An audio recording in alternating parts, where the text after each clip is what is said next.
Welcome to Tamil talkie start. இன்றைக்கி நம்ம திரை விமர்சன நிகழ்ச்சியில் இயக்குனர் பிரபு சாலமன் இயக்கத்தில் வெளியே வந்திருக்கிற தொடரி படத்தை பற்றி பார்க்க போகிறோம்.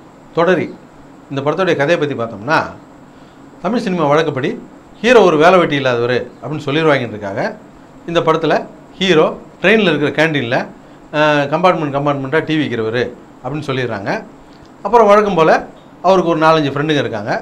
வழக்கம் போல் அவர் கலாய்க்கிறதுக்கு ஒரு அங்கிள் கேரக்டர் வேணும் இல்லையா, அதுக்காக தம்பிராமையை போட்டிருக்காங்க. வழக்கம் போல் படத்தில் லூசு ஹீரோயின் ஒன்று வருது. அந்த லூசு ஹீரோயினை பார்த்தோன்னே ஹீரோ வழக்கம் போல் லவ் பண்ணிடுறாரு. இது வழக்கம் போல் போய்கிட்டு இருந்தால் எப்படி, அதுக்கு ஒரு இடைஞ்சல் பண்ணணும் இல்லையா. இது ஒரு கிராமத்தில் இருக்கிற கதையாக இருந்தால் முறை மாமன், தாய் மாமன், சித்தப்பா எவனோ ஒருத்தன் தகராறு பண்ணா அப்படின்னு சொல்லிடலாம். ஓடுற ரயிலில் என்ன பண்ணுறது, ஓடுற ரயிலில் ஒரு மந்திரி வர்றாரு. அவருக்கு பாடி கார்டாக ஒரு செக்யூரிட்டி வர்றான். அவன் மந்திரிக்கு பாடி கார்டு வேலையை பார்க்குறத விட்டுவிட்டு ஜாதி மதம் மொழி அப்படின்னு சொல்லி பிரச்சனை கிளப்பி 7:30 கூட்டி கீர்த்தி சுரேஷ் யாரை லவ் பண்ணுது அப்படின்னு பார்த்துட்டு பின்னாலே சுற்றிட்டு தீர்றான். இதையே படமாக எடுத்தால் படம் ரொம்ப பழசான படம்னு சொல்லிடுவாங்கிறதுக்காக உடனடியாக பிளேட்டை மாற்றி ஓடிக்கிட்டு இருக்க ரயிலில் ஒரு பெரும் பிரச்சனை வந்துருச்சு, போய்கிட்டு இருக்க பயணிகளுக்கெல்லாம் பிரச்சனை வரப்போகுது அப்படின்னு சொல்லி பொய்தியை கிளப்பி விட்றாங்க. அதுக்கப்புறம் ட்ரெயினில் போய்கிட்டு இருக்க அந்த 700 பேர் கதி என்னாச்சு, இவங்க நம்பி படம் பார்க்க போனால் நம்ம கதியெல்லாம் என்னாச்சு அப்படிங்கிறத இந்த படத்தோடைய மீதி கதை. பிரபு சாலமனை பொறுத்த வரைக்கும் அவர் 4-5 படம் எடுத்திருந்தாலும் அவருக்கு ரீஎன்ட்ரி கொடுத்த படம் அப்படின்னு சொன்னால் மைனாவும் கும்கியும் தான். அந்த படங்களுடைய ப்ளஸ் பாயிண்ட் அப்படின்னு சொன்னால் பெருசாக சினிமாத்தனம் இல்லாமல் முழுக்க இயற்கையாக எடுத்திருந்தது தான். ஆனால் இந்த படத்தை பொறுத்த வரைக்கும் படம் முழுக்க செயற்கையாக எடுத்தது தான் இந்த படத்துடைய மைனஸ் பாயிண்ட்னு சொல்லலாம்.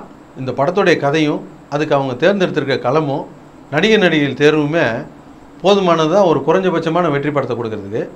ஆனால் இந்த படத்துக்கு அவங்க அமைச்சிருக்கிற திரைக்கதையும் அதை படமாக்க விதமும் ரொம்ப செயற்கைத்தனமாகவும் அபத்தமாகவும் இருந்ததுனால இந்த படம் இன்றைக்கி ஒரு தோல்வி படமாக அமைஞ்சு போச்சு.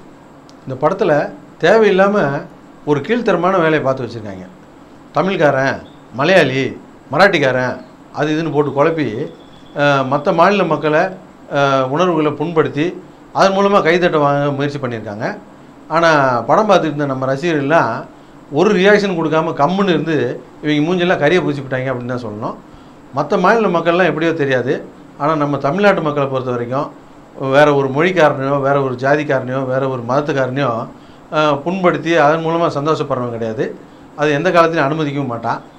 அது தெரியாமல் இத்தனை வருஷமாக இவங்க படம் எடுத்துக்கிட்டு இருந்திருக்காங்க. பிரபு சாலமனுக்கு டிவிக்காரங்க மேலே என்ன கோபம்னே தெரியல.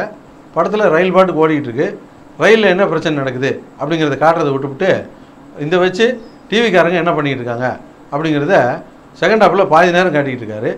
இவருக்கு டிவிக்காரங்க மேலே ஏதாவது கோபம் இருந்ததுன்னா அதுக்கு தனியாக ஒரு படம் எடுத்துருக்கணும். அதை விட்டுவிட்டு படத்தை நிப்பாட்டி விட்டு அங்கங்கே விவாத மேடையை காட்டிக்கிட்டு இருக்காரு. படம் பார்த்துக்கிட்டு இருக்கும்போது நமக்கு படம் தான் பார்த்துக்கிட்டு இருக்குமா அல்லது வீட்டில் உட்காந்து டிவி பார்த்துக்கிட்டு இருக்கோமான்னு தெரியல. அதே போல் வீட்டில் இருக்கிற பொம்பளைங்க மேலாம் இவருக்கு என்ன கோபம்னு தெரியல. படத்தில் வர முக்கியமான கேரக்டர்லாம் வீட்டிலேருந்து ஃபோன் வருது, வீட்டிலேருந்து பொம்பளைங்க பேசும்போதெல்லாம் அவங்க கூட சண்டை போட்டுக்கிட்டே இருக்குது. பிரபு சாலமன் இமான் கூட்டணி அப்படின்னு சொன்னாலே புதுசாக ஏதாவது இருக்கும் அப்படின்னு நம்பி போகலாம். ஆனால் இந்த படத்தை பொறுத்த வரைக்கும் பார்த்தீங்கன்னா புதுசாக சொல்லிக்கிறதுக்கு ஒன்றுமே இல்லை.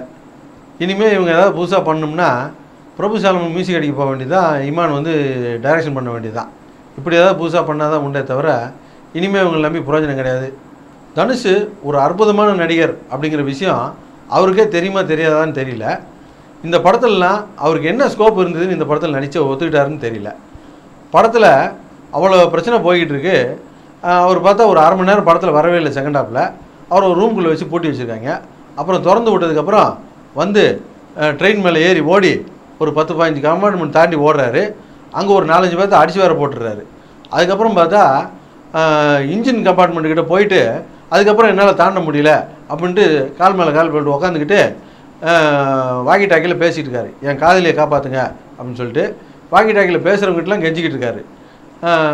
இந்த ட்ரெயினில் வர்றவங்கலாம் எங்கே உயிர் போயிருமோ அப்படின்ற பயத்தில் பயந்துக்கிட்டே வர்றாங்க. இந்த ரணகாலத்துலேயும் ஒரு குதூகலமாக அவர் மேலே ஏறி டான்ஸ் ஆடி பாட்டு பாடிக்கிட்டு இருக்காரு. இது அபத்தத்தோடைய உச்சகட்டம் அப்படின்னு சொல்லலாம். அதை விட இந்த ரயிலை காப்பாற்றுறதுக்கு ஒரு ஹெலிகாப்டர் வருது. இந்த ஹெலிகாப்டரில் ஒரு ட்ரெயின்டு கமாண்டோ குதிக்க வர்றாரு. அவர் பார்த்தா குழிக்குள்ளே விழுந்து செத்து போயிடுறாரு. ஆனால் ட்ரெயினில் டிவிக்கு வந்த தனுஷ் கரெக்டாக பாயிண்ட்டாக இறங்கி ட்ரெயினை வேலை பார்க்குறாரு. இதெல்லாம் அபத்தத்தோடைய உச்சகட்டம் அப்படின்னு சொல்லலாம். ஒரு நல்ல அபத்தமான படம் பார்க்கணும் அப்படின்னு ஆசைப்பட்டீங்கன்னா இந்த படத்தை தவறாமல் பார்த்துருங்க. நன்றி, வணக்கம்.